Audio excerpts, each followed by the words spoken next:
Hello everyone. सो हम देख रहे थे विजन आइज का monthly current affairs magazine for the month of March, in which we already have covered polity and governance. International relationship भी जो है हमने कंप्लीट कर लिया था। अब जो हम देखेंगे वो रहेगा आपका इकोनॉमी, काफी इंपॉर्टेंट है। तो ये सारे जो इंपॉर्टेंट पॉइंट्स हैं हम यहाँ पर इस वीडियो में कंप्लीट करने वाले हैं। चलिए तो देखेंगे इकोनॉमी। पहला जो है आपका वो है लिक्विडिटी डेफिसिट।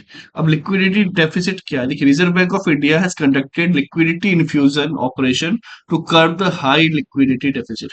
अब क्या हो रहा है ना, मार्केट में लिक्विडिटी डेफिसिट मतलब पैसे की जो है काफी कमी हो गई है। लिक्विड क्या होता है? अब जैसे मानिए आपके पास घर है, तो क्या वो लिक्विड एसेट है? क्या तुरंत आपको उससे पैसा मिल जाएगा उसे बेच के? जी नहीं। आपको तुरंत कैसे मिल सकता है? आपका कैश के थ्रू, आपके पास चेक, डिमांड ड्राफ्ट, ये सब के थ्रू आपको तुरंत पैसा मिलेगा, है कि नहीं? अब अगर आपसे पूछा जाए कि प्रीलिम्स में पूछ दे कि आपके पास आपने करा रखा है एक सेविंग अकाउंट में आपके पास पैसा है, एक आपने एफडी करा रखा है, फिक्स डिपॉजिट, तो दोनों में से ज्यादा लिक्विड कौन है? तो ऑब्वियस सी बात है, जो सेविंग अकाउंट में तुरंत निकलेगा, एफडी वाला जो है वो इसके बनिस्पत कम लिक्विड है। आई बात समझ में?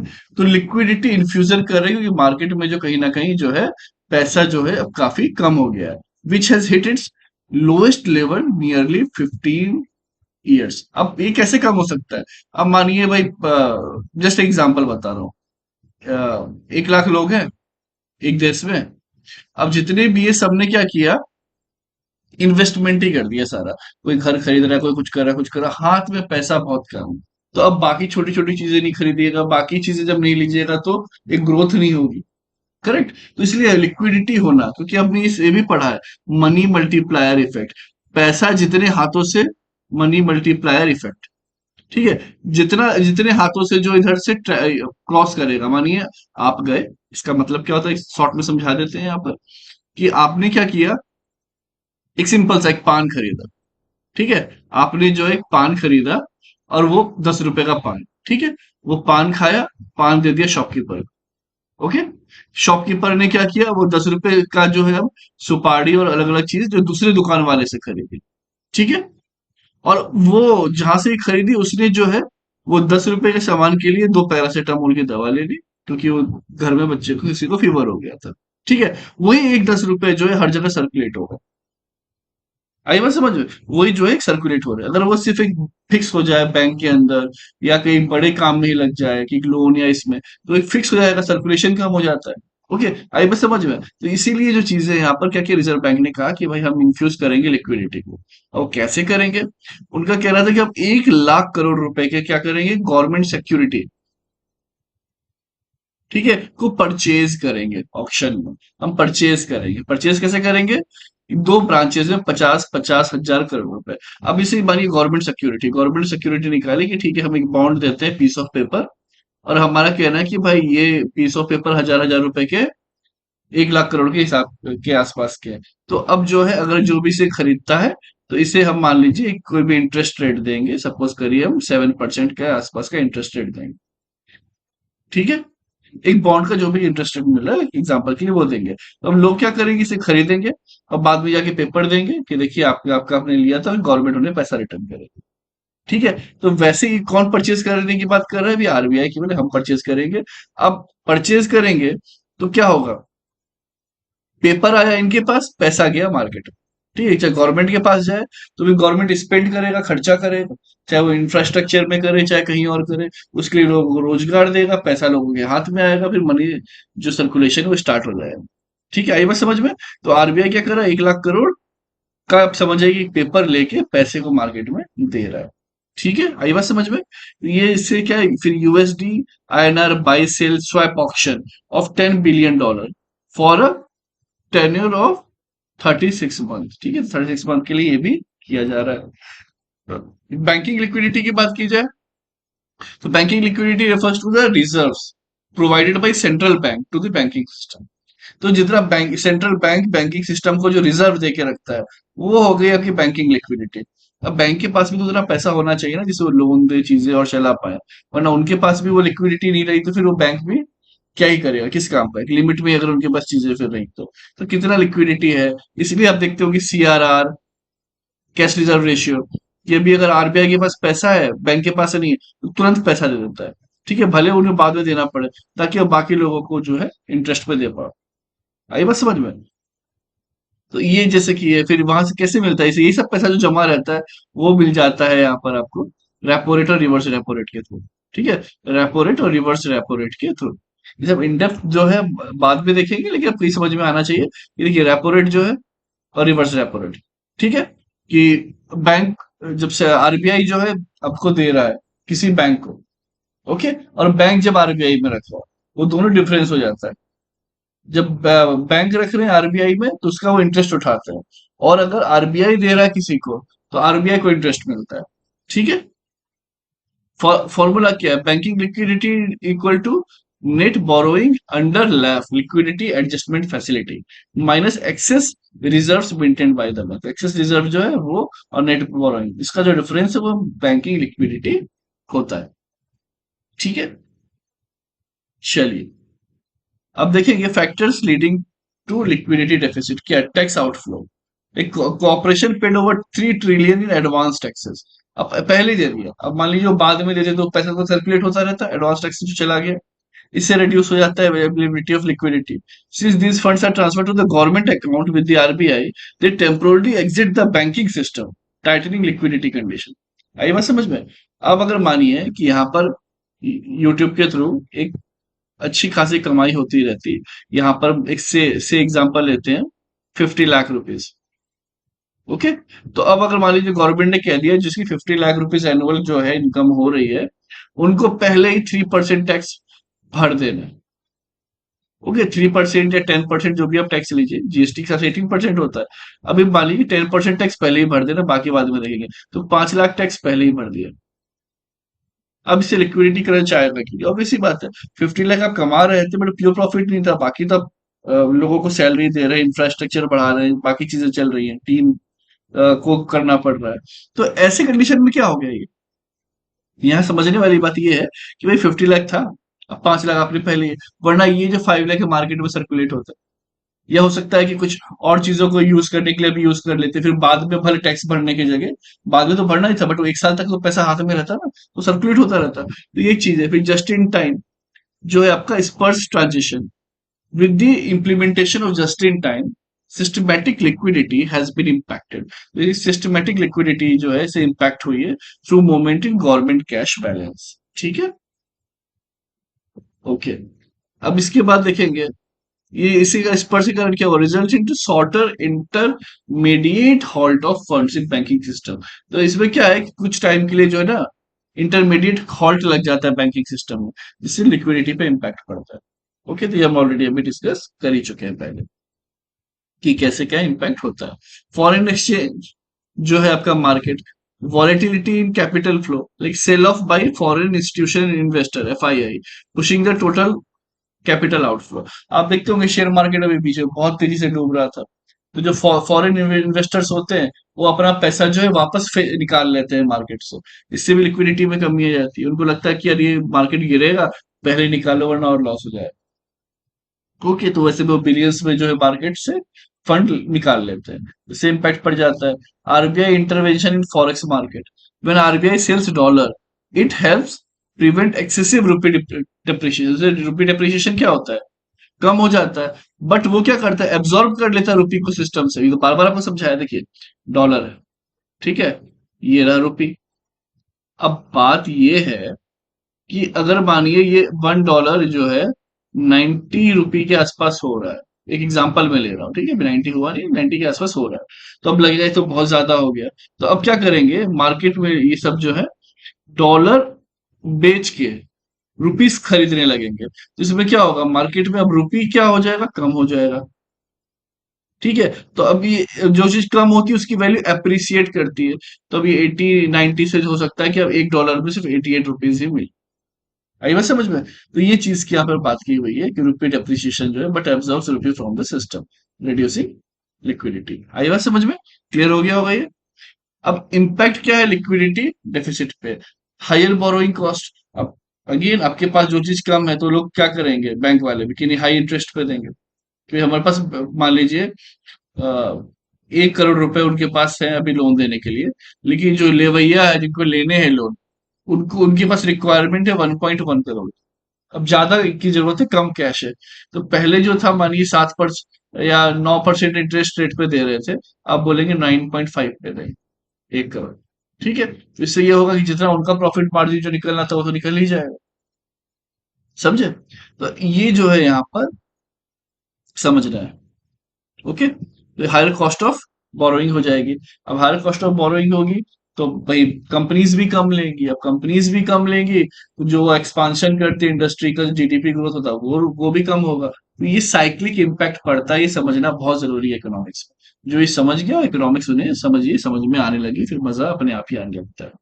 डिलेड मॉनेटरी पॉलिसी ट्रांजिशंस, तो जो ट्रांजिशन है उसमें भी इम्पैक्ट पड़ेगा, है ना। बहुत अलग अलग तरीके के आप देखिएगा कि पॉलिसी चेंज होगा, रेट कट्स होंगे एंड सो ऑन। इसके बाद मार्केट वॉलिटिलिटी भी बढ़ा रहेगा, liquidity stress, six market confidence. ये मार्केट कॉन्फिडेंस भी जो है इम्पैक्ट पड़ जाता है। तो एक बात बताइए, अगर मानिए फॉरेन इन्वेस्टर्स भारत देश से पैसा ले जा रहे हैं, तो एक तो वो इम्पैक्ट पड़ गया भरोसों का। भारत इंडिया में भी जो है जितनी जरूरत थी उतनी लिक्विडिटी नहीं है, तो इससे और ज्यादा इम्पैक्ट पड़ता है कि इनकी इंडस्ट्री और नहीं बढ़ पाएगी, लोन नहीं मिल पाएगा, तो हमें और पैसा नहीं लगाना चाहिए। एक विस्कस साइकिल में फंसते चले जाते हैं। आई बस समझ में? इसको दूर करने के लिए जो है यहाँ पे सीआरआर एसएलआर की जो बात की थी, ये सब है। फॉरेक्स ये सब लिक्विडिटी एडजस्टमेंट फैसिलिटी, कि जो आपका is principal instrument of liquidity management with repo rate as the policy rate, जिसमें रेपो रेट ही पॉलिसी रेट रहता है।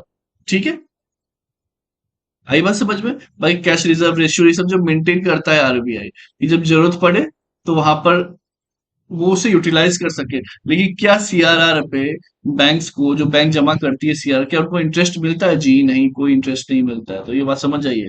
अगर 100 करोड़ रुपए है तो 4% मान लीजिए सीआरआर है, तो 4 करोड़ बैंक में रखना पड़ेगा। मनी एसबीआई एचडीएफसी इन सबको एग्जाम्पल के लिए मैं बता रहा हूँ। तो क्या वो 4 करोड़ जो आरबीआई के पास उस पर इंटरेस्ट मिलेगा? जी नहीं, फूटी कौड़ी भी नहीं मिलेगा। आइए बस समझ में। तो ये सब इंपॉर्टेंट हो जाता है। क्या एसएलआर में मिलेगा? जी मिलेगा। क्या क्या repo rate, reverse repo rate ये सब में भी होते हैं? जी होते हैं। लेकिन क्या सीआरआर में? जी नहीं, नहीं होता। तो ये इंपॉर्टेंट हो जाता है। ठीक है, इंसेंटिव। इसलिए आपको जब देखा होगा कोविड के समय ये 4 की जगह 3% कर दिया गया था, कि ताकि बैंक के पास ज्यादा पैसा रहे। क्योंकि बहुत बार क्या हो गया उस समय कि लोन जो था वो डेफर्ड कर दिया गया, कि नहीं ठीक है, आप 2-3 ईएमआई नहीं भी दीजिएगा तो चल जाएगा। अब ऐसे कंडीशन में क्या हो गया, ईएमआई का पैसा जा नहीं रहा है बैंक के पास, तो बैंक फिर से लोन दूसरों को कैसे देगी? इसलिए उस समय क्या किया गया था कोविड के समय, कि ये सीआरआर 4 की जगह 3% कर दिया गया था, कि जो 1% एक्स्ट्रा लिक्विडिटी है, मान लीजिए 1,000 करोड़ होगी, वो बैंक के पास आ जाएगी, आप सर्कुलेट कर सकते हो। तो ये सब जो है प्रोविजंस आरबीआई करती रहती है टाइम टू टाइम। ओके, ये जो है टाइम टू टाइम ये सब प्रोविजंस करती रहती है। अब सेकेंड आर्टिकल देखेंगे वो क्या, incentive schemes for promotion of low value Bhim UPI transactions. तो ये जो है इसका इंसेंटिव दिया जा रहा है कि प्रमोशन किया जा सके low value Bhim UPI transaction. इसमें क्या है, and will be implemented outlay of 1,500 crore का खर्चा की वहां पे लगभग आप देख सकते हैं बात कर रहे हैं। ये क्या, 0.15 पर ट्रांजेक्शन इंसेंटिव है। Will be provided for only UPI transaction up to 2,000 rupees.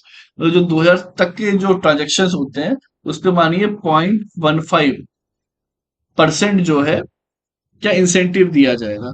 तो मान लीजिए अब 1,000 रुपए है, ठीक है। अब 1,000 रुपए का जो 0.15%, ठीक है, 0.15% कितना हो गया, इसको मान लीजिए 15/100, बाई 100। ठीक है, ये आप दो काट दीजिएगा, ये गए। ओके, ये 100 था, सॉरी। तो ये जैसे कि 1,000 रुपीज का किया तो इसका फिर 0.15% जो है आपका, अब इसका और इंटू 100 कर दीजिएगा। क्यों? क्योंकि देखिए 0.15 का मतलब क्या होता है, 15/100। अब ये परसेंट था तो 100 इंटू 100 कितना हो गया, 10,000। आई बस समझ में, मैथ समझना जरूरी होता है इसलिए। अब इसके बाद इंटू क्या हो जाएगा, ये इंटू मान लीजिए 1,000 रुपए का ट्रांजेक्शन कर रहे थे, कैलकुलेशन आसान करने के लिए, तो अभी काट दीजिए, 3 जीरो गया, ये 3 जीरो गए, 15/10 तो 1.5 रुपए मिलेंगे आपको उस ट्रांजेक्शन। ठीक है, 1.5 रुपए इंसेंटिव मिल जाएगा कि यार चलो इतना कर रहे हो तो इंसेंटिव। ये गवर्नमेंट कर रही है ताकि वो चीजें जो है ज्यादा बढ़ सके। आई बात समझ में? तो ये यहाँ पर इससे रिलेटेड ही चीज थी। इससे क्या होगा, क्रेडिट थ्रू डिजिटल फुटप्रिंट बढ़ेगा। तो ये जो डिजिटल फुटप्रिंट जो है यहाँ पर बढ़ाना है।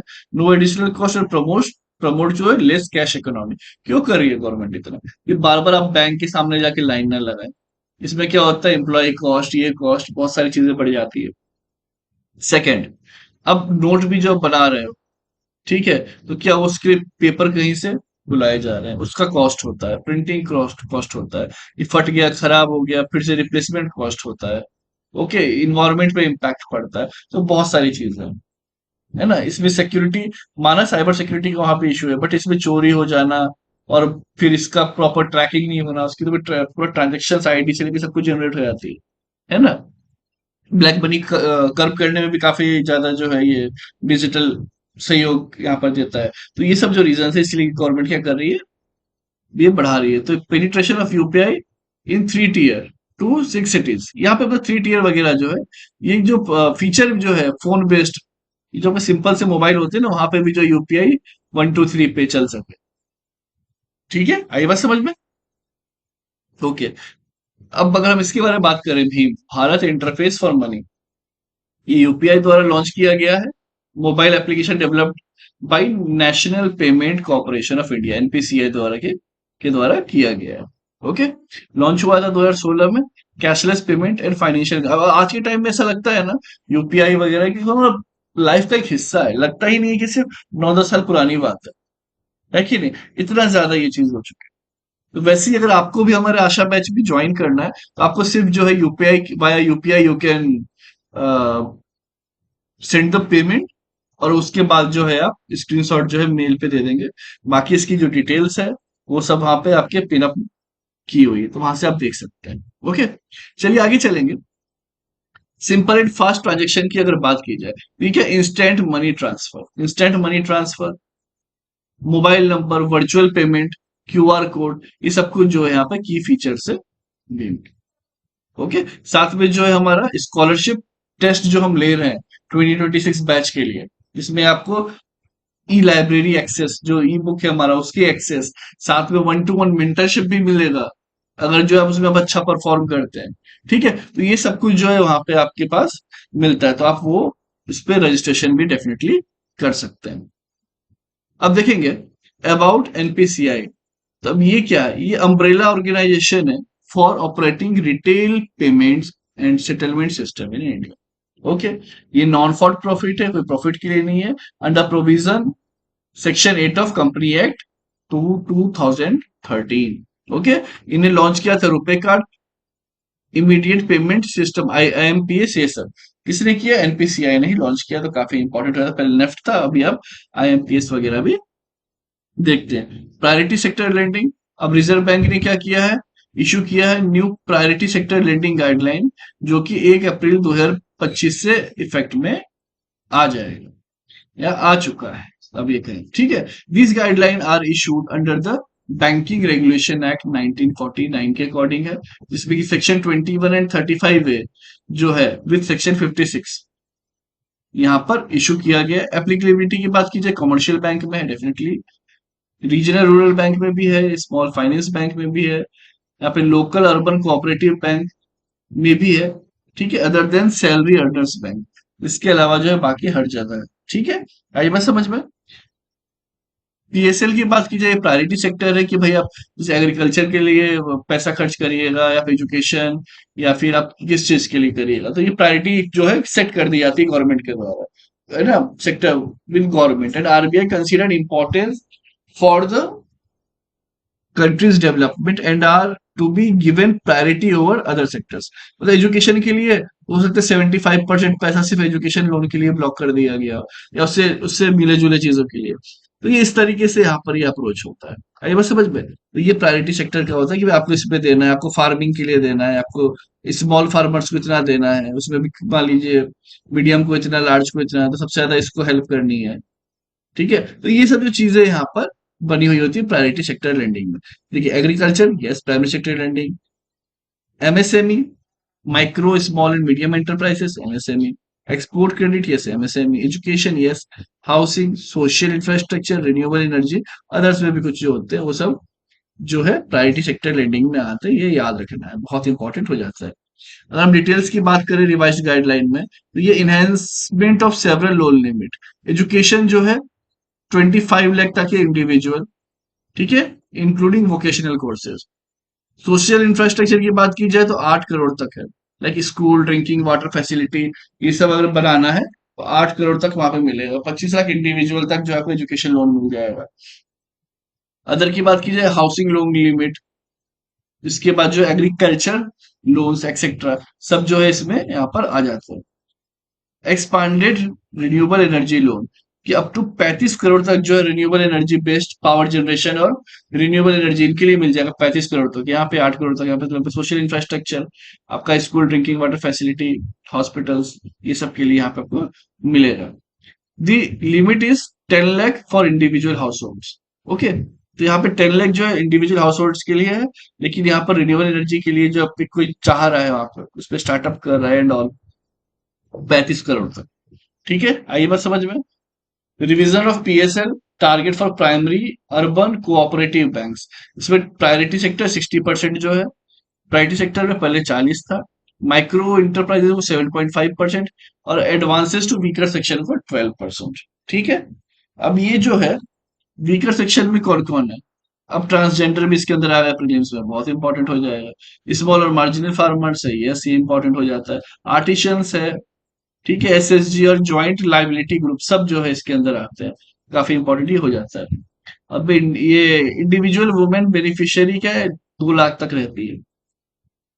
The limit does not apply to UCB, ठीक है, ये जो आपका अर्बन कोऑपरेटिव बैंक है वहां पे ये लिमिट नहीं रहता है। यही बात समझ में। तो टारगेट की आप देख सकते हैं, टॉप टोटल प्रायोरिटी सेक्टर जो है 40% है यहाँ पर, और ये 32% in export credit and all. Regional rural bank के लिए 75, इसके लिए भी 75% है। ओके, एग्रीकल्चर के लिए आप देख सकते हैं इस तरीके से यहाँ पे बाकी के लिए टेबल्स बने हुए हैं। ओके, एडिशनल प्रोविजन की अगर बात की जाए तो NBFC and housing finance companies जो है, ये जो है are on lending are now included under PSL, ये सब भी जो है पीएसएल के अंदर इंक्लूड हो गए हैं।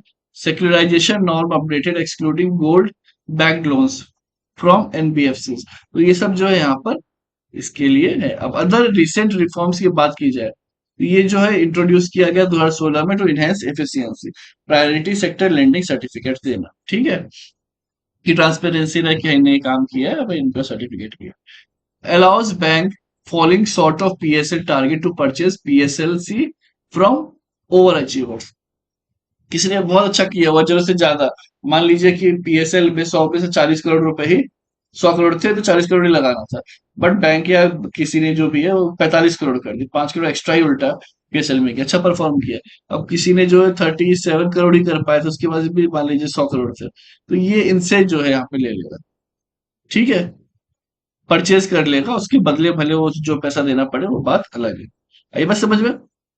तो ये 50 years of micro finance, micro finance का जो है 50 ईयर्स हो चुका है, जो कि माइक्रो फाइनेंस इंस्टीट्यूशन है एमएफआई इंडिया में। ये जो है called micro credit is a banking service targeting poor house hold, तो किसको टारगेट करते हैं ये, पुअर हाउस होल्ड को, ठीक है, and small enterprises in rural areas. Significance क्या माइक्रो फाइनेंस का, काफी सिग्निफिकेंस है। नाबार्ड जो है through self help group bank linkage programme यहाँ पे लेके आया है, which is the largest micro financing programme in the world, और टोटल लगभग 17.8 करोड़ हाउस होल्ड को यहाँ पे ये देके रखा है, जो कि 144 लाख सेल्फ हेल्प ग्रुप है। आई बात समझ में। ठीक है, economic growth and entrepreneurship programme की बात की जाए तो 46% of micro finance loan are provided to families having monthly income less than rupees 20,000, तो अगर आपका 20,000 से कम मंथली इनकम है तो बेसिकली उनके लिए है, ठीक है, आई बात समझ में। Okay, evolution of micro finance कैसे हुआ, पहले ट्रेडिशनल माइक्रो फाइनेंस था, इसके बाद इकोनॉमिक रिफॉर्म आया, self help group linkage and support of women and MSME, ये आया, फिर ट्रांसफॉर्मेशन एरा आया, माइक्रो फाइनेंस का, फिर आया फ्यूचर इम्प्रेस, इसमें establishment of FIID to enhance financial inclusion, ठीक है। चैलेंजेस क्या क्या है? ओवर इंडेप्टनेस, है ना, कि जरूरत से ज्यादा जो है अभी भी लोन में जो है यहाँ पर आपको देखने में मिलेंगे।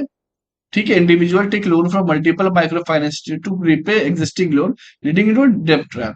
एक बार डेब्ट ट्रैप में फंस जाते हैं, बहुत सारे हैं, हर कोई पैसा दे दे रहा है। अब मानिए कि भाई मेरे पास चेक कर रहा है कि आपके पास सर एक लोन तो ऑलरेडी है, हम आपको ज्यादा पैसा दे ही नहीं सकते। ठीक है, अगर मानिए मैंने अभी घर लिया हुआ है तो ये होम लोन है, तो होम लोन जब एडिशनल लोन आप नहीं ले सकते, आई बात समझ में? वरना फिर वो पता चल रहा है कि साइड दूसरे बैंक से ले लिया, कुछ तीसरे से और ले लिया, तो माइक्रो फाइनेंस का उतना अच्छा वैसे भी डेटाबेस जो है मेंटेन नहीं होता है, इसी कारण इश्यूज आ जाता है। इंटरेस्ट रेट की भी बात की जाए तो यहाँ पर जो they are usually micro credits at interest rate जो 12 से लेके 30% तक जाता है, जो कि काफी हाई है। ठीक है, जो कि क्या है, काफी हाई है। अब lack of collateral, risk of default, collateral वगैरह देते नहीं है, इसलिए इंटरेस्ट रेट इतना हाई रखते हैं और डिफॉल्ट के चांसेस इसलिए इनके बढ़े हुए रहते हैं। बाकी initiative taken by government for strengthening micro finance, Pradhan Mantri Mudra Yojana. Okay, यहाँ पर जो है to allow small business to borrow micro credit up to 20 lakh. ठीक है, जो कि पहले 10 लाख था, 12 लाख कर दिया, 20 लाख कर दिया गया माइक्रो क्रेडिट्स विदाउट कोलेट्रल्स। ठीक है, ये सब जो है काफी ज्यादा इंपॉर्टेंट हो जाता है। फाइनेंस जो है सपोर्टेड टू एमएफआई, नाबार्ड, ये जो providing financial assistance to MFI under its long term reliance facility. ठीक है, अब देखेंगे हम रेमिटेंस टू इंडिया, तो जो भारत में बाहर जाते हैं और वो लोग जो कमा के हमारे देश में पैसा भेजते हैं, दैट इज रेमिटेंस। और अगर दूसरे देश से हमारे में इन्वेस्ट कर रहा है, ठीक है, तो वो अलग चीज हो गई। रेमिटेंस क्या होता है, जब बाहर आप जा रहे हैं और वहां से आप कमा के भेज रहे हैं, तो रेमिटेंस फ्लो जो है डबल हुआ है, लगभग 118 यूएसडी कंपेयर टू 2011 की बात की जाए। ठीक है, यहाँ पे डबल है। टॉप 5 कंट्री की अगर बात करें, सबसे ज्यादा यूएस से आता है 27%, फिर UAE, UK, Saudi Arabia and Singapore. ये जो इंपॉर्टेंट है, काफी इंपॉर्टेंट है, ये याद रखेंगे। However, their combined share जो है 38% का है, has fallen because advanced economy share of more than 50%। तो एक एडवांस इकोनॉमी जो है उसका शेयर 50% से ज्यादा। टॉप 3 रेसिपिएंट स्टेट जो है, Maharashtra 20%, followed by Kerala and Tamil Nadu. Factors like shift in remittance inflow, क्या क्या फैक्टर्स है जो कि शिफ्ट हुआ है आपके रेमिटेंस इनफ्लो में? ये जो है आपका कॉस्ट ऑफ ट्रांसफर, कि the cost of sending remittance to India is lower than the global cost. तो ये जो भारत में जो पैसा भेजते हैं ना, कॉस्ट ऑफ ट्रांसफर वो कम है एज कम्पेयर टू ग्लोबल, कि बाकी देश में भेजना हो तो उससे सस्ती में भारत में आता है, given by digitalisation, but remain higher than the SDG target of 3% for $200। तो अगर $200 जो है अगर भेजना है, $100, 8,000, 16,000 रुपए। ठीक है, तो एसडीजी टारगेट जो है 3% का है, उससे अभी भी हाई है लेकिन बाकी से काफी कम है, इसलिए अब लोग ज्यादा देश में रेमिटेंस भेज रहे हैं। पता चला 10% पैसा जो कट ही जा रहा है, 10 से 15%, 20%। 10,000 भेज रहे हो, 2,000 कट जाए, तो फिर लगता है यार क्या भेजना, समझ रहे हो बात को? उससे जब भारत आएंगे तब का तब देखा जाएगा, कुछ कन्वर्जन तब आसान हो या कुछ हो, हम ऐसे नहीं भेजेंगे। ठीक है, ये सब जो है काफी चीजें यहाँ पर इम्पैक्ट करती है। ओके, बाकी strong labour market in US and Europe, specially with more white collar jobs. तो इसके कारण क्या होता है, white collar jobs like IT हो गया और बाकी भी आपकी ये चीजें हो गई, मेडिकल की हो रही है, तो वो सब जो है काफी उस पर अर्निंग कैपेसिटी अच्छी है, आईटी प्रोफेशनल से लेके मेडिकल में, तो कमा रहे हो, फिर इससे पास देश में पैसा भेजोगे। तो ये हाई स्किल भी है, लो स्किल लेबर्स भी आप देखते हो कि बहुत सारे जो कनाडा और बाकी देश में जाते हैं कि वहां पे 4 व्हीलर चला रहे हैं और ये सब कर रहे हैं, तो वहां से भी लेकिन अच्छी खासी इनकम होती है, तो ये जो रेमिटेंस है यहाँ पर आता है। आई बात समझ में? अब यहाँ पे 2021 की बात की जाए, remittance constitute over 33.6% of Kerala state domestic product. तो जो केरला का जो पैसा है, स्टेट जीडीपी, उसका 36% सिर्फ रेमिटेंस है, जो कि बाहर से आ रहा है। ठीक है, जिसे बूस्ट करता है पर कैपिटा इनकम वहां पर। क्लियर, आई बात समझ में? रेमिटेंस अकाउंट फॉर 3 से 3.5% ऑफ इंडिया जीडीपी सिंस 2000 से लेके 3 से 3.5% जो है जीडीपी जो देश की, वो क्या है, रेमिटेंस पे है। फिर रेमिटेंस आप भी आप देख सकते हैं आज के टाइम में, अगर $100 बिलियन है, तो ऑब्वियसली बात होगी 100 से 110, तो हम भी लगभग 3.5 ट्रिलियन के आसपास है कि नहीं? तो 3 से 3.5 के आसपास ही हो गया ना, तो वो आपको वैसे समझना है कि इसके आसपास जो है हम कंटिन्यू चले जा रहे हैं। यूनिफाइड पेंशन स्कीम की अगर बात की जाए तो pension fund regulatory and fund development authority जो है, ठीक है, was notified to operationalise unified pension scheme, UPS जो है वहां पे ये कर रहे हैं। इंपॉर्टेंट है, बाकी देखिए ज्यादा इसके बारे में इंडेप्थ पढ़ना है 2024 सितंबर, 6 महीने पहले जो है काफी अच्छे से, तो वो प्ले लिस्ट में जाके आप पढ़ सकते हैं। इसलिए कम से कम 2 साल का करंट अफेयर्स कंप्लीट करना बहुत जरूरी होता है अगर आपको एग्जाम में प्रीलिम्स में वो उसे क्लियर करना है। ठीक है, तो 2 इयर्स काफी इंपॉर्टेंट है कि कभी कभी होता है इसे आप बैक जाए तो बाकी नई नई चीजें भी आपको मिल जाती हैं, और वो काफी इंपॉर्टेंट है ना। इस आप सब सोचते हैं कि भाई 1947 तक पढ़ लिया या हमने, जब बस हो गया, इसके बाद 1947 से लेके 2025 तक के बीच का क्या, कम से कम ज्यादा कुछ उसके बीच का ना पढ़िए। तो जो 5 इयर्स का मिशन है, वो अब सब देख लीजिए। इसके बाद जो इम्पोर्टेंट पड़ जाता है आपका कि पिछले 2 साल के करंट अफेयर्स, उसे ये समझ लीजिए हिस्ट्री की तरह देखिए या करंट अफेयर्स, क्योंकि जो बीत गया वो तो हिस्ट्री हो जाता है, तो भाई इधर का 2 साल का पढ़ लेना काफी इंपॉर्टेंट है। आई बात समझ में? बाकी तो हम पढ़ते ही एकदम कब से पैलियोलिथिक और वो मेसोलिथिक जो स्टोन एज है हम तब से पढ़ते हैं, लेकिन ये 2 साल का जो करंट अफेयर्स है सबसे ज्यादा वैल्यूएबल होता है। ओके, वैल्यूएबल सब है लेकिन ये काफी ज्यादा वैल्यूएबल आपका रहेगा। ये तो याद आपको रखना है कि 2 साल कम से कम प्रिपरेशन करके जाना करंट अफेयर्स का। ठीक है, तो रिवाइज करते रहना, रिवाइज रिवाइज रिवाइज, जितने बार वीडियो देखना है देखिए। ये टेलीग्राम पे आपको पीडीएफ मिल जाएगा, उसको निकाल के अंडरलाइन कर करके पढ़ते रहिए पढ़ते रहिए, तभी जो चीजें आपके दिमाग में रहेंगी और आप कॉन्फिडेंट फील कर पाइए। ओके, वरना हमेशा ये इसी हाल में रहिएगा, इस साल तैयारी नहीं हुई यार, अगले साल देते हैं अगले साल देते हैं, वो अगला साल कभी नहीं आता है। ओके, वो अगला साल जो है कभी नहीं आता है। एलिजिबिलिटी क्या है? To receive benefit in case of employ super annuity after qualifying service of 10 years. ठीक है, तो ये जो है यहाँ पर 10 ईयर सर्विस के बाद ही क्वालिफाई करते हैं कि तब तब जाके जो है आपको ये मिलेगा। ठीक है, पेंशन यूनिफाइड पेंशन स्कीम, ऐसा नहीं कि 5-7 साल नौकरी की तो मिल जाएगा, कम से कम 10 साल की नौकरी होनी चाहिए। ठीक है, कम से कम 10 साल की जो नौकरी है होनी चाहिए। Individual corpus the monthly contribution of UPS subscriber जो है 10% ऑफ द बेसिक होना चाहिए, including non practicing allowance and ईयरर अलावेंस। ठीक है, ये सब जो चीजें यहाँ पर दी हुई हैं। एश्योर्ड पे आउट की बात की जाए तो its salary payable at 50% of the average of the last 12 months basic as certified by head of office. ठीक है, तो 50% ऑफ द एवरेज मतलब 12 मंथ्स का, तो ये एक अच्छी चीज है कि आपको उस हिसाब से दिया जाता है जो कि लास्ट के 12 मंथ्स, मानिए आप रिटायर हो रहे हो 60 साल में, तो आखिरी के 12, तो ये नहीं है कि आप अभी का एज के हिसाब से आप कैलकुलेट कर देगा कि आपका आगे इतना पेंशन और नहीं, आखिरी हम जो कमा है उसके बेसिस पे रहेगा। Okay, minimum guaranteed pay out जो है वो 10,000 पर मंथ है, subjected to completion of 10 years. ठीक है, 10,000 पर मंथ है। अब ये जो कब है, 10 से 25 साल तक का अगर आप जॉब कर रहे हो तब ये जो है आपका वैलिड रहेगा। आई बात समझ में? इससे जो है ये यूनिफाइड पेंशन स्कीम से लगभग 6,250 करोड़ का फिस्कल बर्डन गवर्नमेंट में पड़ेगा, क्योंकि UPS will raise the government contribution 14 से 18%। ठीक है, adding an estimated annual cost of 6,250 crore रुपए। ठीक है, delayed payment for voluntary retirees, जो वॉलेंट्री रिटायर उसमें भी काफी ज्यादा डिले हुआ, he want immediately start receiving the assurance pension pay out. ठीक है, तो ये जो है तुरंत होने नहीं वाला था। About pension end fund regulatory and development authority की बात की जाए तो ये स्टैब्लिश किया गया था 2003 में, स्टेचुरी बॉडी है जो कि पीएफआर डीए एक्ट 2013। ठीक है, pension end fund regulatory and development authority, ये जो स्टेचुरी बॉडी है तो ये यहाँ पर काफी इंपॉर्टेंट है, तो ये सब जो है यहाँ पर आपको याद रखना होगा। इसके बाद अगर हम देखें self reliance in electronics component manufacturing, तो इंडिया जो है काफी ज्यादा यहाँ पे सेल्फ रिलायंस की तरफ यहाँ पर बढ़ रहा है कि डिजाइन हम कर रहे हैं, कंपोनेंट हम बना पा रहे हैं, असेंबल और अदर इक्विपमेंट मैन्युफैक्चरिंग। आपने देखा ही होगा कि हम मोबाइल में नेट एक्सपोर्टर है, काफी जो है हम एक्सपोर्ट करते हैं। तो ये सब जो चीजें यहाँ पर उस हिसाब से काफी इंपॉर्टेंट हो जाती हैं।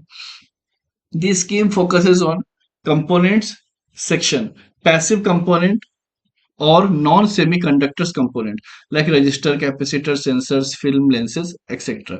तो ये सब जो है स्कीम इस पे फोकस करता है कंपोनेंट सेक्शन पे। और कौन कौन से कंपोनेंट ये सब आपको यहाँ पे दिख गए। ठीक है, तो ये आप सब नोट डाउन रखेंगे, आपके दिमाग में रखेंगे, काफी इंपॉर्टेंट ये हो जाता है, प्रीलिम्स में सीधे ऐसे ही पूछ दिया जाता है।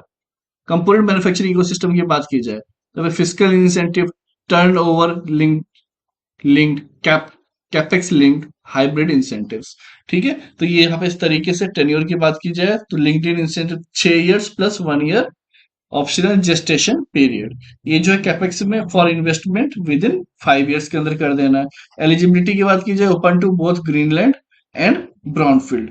ये जो है यहाँ पर प्रोजेक्ट मैनेजमेंट एज है इसका 24 से 25 बेस ईयर को अगर आप देख के चलते हैं तो। करंट स्टेटस की अगर बात करें तो India holds 4% of the global electronic market. 4% के आसपास जो है इलेक्ट्रॉनिक मार्केट है। This sector is mainly focused on assembling, mean assembling में with limiting design and component production. Assembling में बट धीरे धीरे देखिएगा उसमें भी बढ़ते चले जाएंगे। तो 4% ग्लोबल मार्केट जो है भारत में ही है। इलेक्ट्रॉनिक प्रोडक्शन जो है ग्रू 5 टाइम्स, लगभग 5 टाइम्स जो इलेक्ट्रॉनिक प्रोडक्शन बढ़ा है 9.52 लाख करोड़ के आसपास। जिसमें कि 99% of smartphone sold in India और मेड डोमेस्टिकली। बहुत बड़ी बात है, पहले देख सकते थे सिर्फ फॉरेन से ही मेन मेन जो है इंपोर्ट होते थे, बट अब 99% जो स्मार्टफोन्स है अब भारत देश में बनते हैं। ये सीधे क्वेश्चन आ जाएगा 99% आपको लगेगा नहीं यार ये तो गलत है, ये तो वाहियात बात है, कहाँ से पॉसिबल है, बट नहीं, अब ये पॉसिबल है। तो मेड इन इंडिया का यहाँ पे ये सब सक्सेस जो है आपको समझ में भी आ रहा होगा। PLI Scheme 2.4 for IT hardware for localization of components and sub-assembly of laptops. ठीक है, talent all in one PC serves and ultra small form factor. ठीक है, तो ये सब जो है यहाँ पर ये PLI स्कीम जो है आईटी हार्डवेयर के हिसाब से आपको यहाँ पर बताई गई है। इसके बाद है ये China Hong Kong account for 56% of India total import of electronics telecom और ये। ठीक है, तो भारत का टोटल इंपोर्ट जो है 56% से चाइना और हांगकांग से ही हो जाता है। आई बात समझ में? हाई लॉजिस्टिक कॉस्ट है, इंडिया का मैन्युफैक्चरिंग का सबसे बड़ा लफड़ा यही है कि shipping a premium smartphone cost $0.80 China में और हमारे पास $8 लग जाता है। ठीक है, $8 का मतलब क्या है, 8 8 640 रुपए। ठीक है, यहाँ पे वो जो है वही 40 60 रुपए में हो जाता है। तो बाकी जो है आप इसलिए चीजें अपने हिसाब से याद रखेंगे। ग्लोबल ओलिगोपोली जो कंपोनेंट है वो जापान में है। Japan benefit from strong R&D। ठीक है, Taiwan advanced through US support and knowledge transfer. इसके बाद जो है यहाँ पर ये इंपॉर्टेंट है। ओके, ठीक है, चलिए इसका इक्विलाइजेशन लेवाई, ये बड़ी बड़ी कंपनीज पे लगता है इक्विलाइजेशन लेवाई, ताकि जो टैक्स जो है वहां पर उन पे कुछ लग सके। ये डायरेक्ट टैक्स है। ये जो डायरेक्ट टैक्स है introduced by finance act 2016, taxing digital transactions. ठीक है, ये जो डिजिटल ट्रांजेक्शन टैक्स करना ये इसमें आता है इक्विलाइजेशन लेवाई में। Former act 2020 has been extended scope of the level to commerce supply and services. ठीक है, to commerce supply and services. ये जो है काफी इंपॉर्टेंट है। एसोसिएटेड कंसर्न की अगर बात की जाए, trade friction with the US, foreign trade barrier report, mention equalization levy in barrier to overseas trade. Okay, इसके बाद क्या ट्रेड फ्रिक्शन की बात की जा रही है, यूएस के साथ फॉरेन ट्रेड बैरियर है। इसका रिस्क ऑफ रेटिलिएशन टैरिफ कि मैं आपने बढ़ाया सामने वाला और ना बढ़ा दे, ये सब बहुत डर रहता है। डबल टैक्सेशन वगैरह भी है, कंप्लायंस से बढ़ रहे हैं कि फॉरेन कंपनीज में face dual taxation increasing there cost. ठीक है, इंक्रीजिंग देयर कॉस्ट ये इंपॉर्टेंट रहता है। फार्मर्स प्रोड्यूसर ऑर्गेनाइजेशन, ये जो है यहाँ पे 10 फार्मर प्रोड्यूसर ऑर्गेनाइजेशन ऑलरेडी जो है हमने डिस्कस की है। अबाउट फॉर्मेशन एंड ये भी जो है आपका ऑलरेडी हमारे पास ये सब चीजें दी होंगी। क्लियर? आई बात समझ में? ठीक है, तो ये लॉन्च कब किया गया था? 2020 में लॉन्च किया गया था। बाकी जो holistic and broad based sculpture है, जो सपोर्टिव इकोसिस्टम है, ठीक है, तो वो सब जो है यहाँ पर आपको देखने में मिलेगा। ये लॉन्च हुआ है 2020 में। किसकी, कौन सा स्कीम है? सेंट्रल सेक्टर स्कीम है। ठीक है, की प्रोविजन क्या? Formation of FPO, financial assistant, equity grant और क्रेडिट गारंटी फैसिलिटी। सबसे इंपॉर्टेंट जो है वो है क्रेडिट गारंटी फैसिलिटी। ठीक है, बेनिफिट्स के एफपीओ के: economies of scale, enhanced value addition by increasing primary and secondary processing of agriculture procedures। तो यहाँ पे भी जो एग्रीकल्चर प्रोसीजर में आप देखिएगा ये चेंजेस आपको दिखेंगे। ठीक है, marketing intelligence, post harvest losses can be minimized. ये सब जो है बेनिफिट है एफपीओ के through joint storage and value addition facilities. Okay, आई बात समझ में?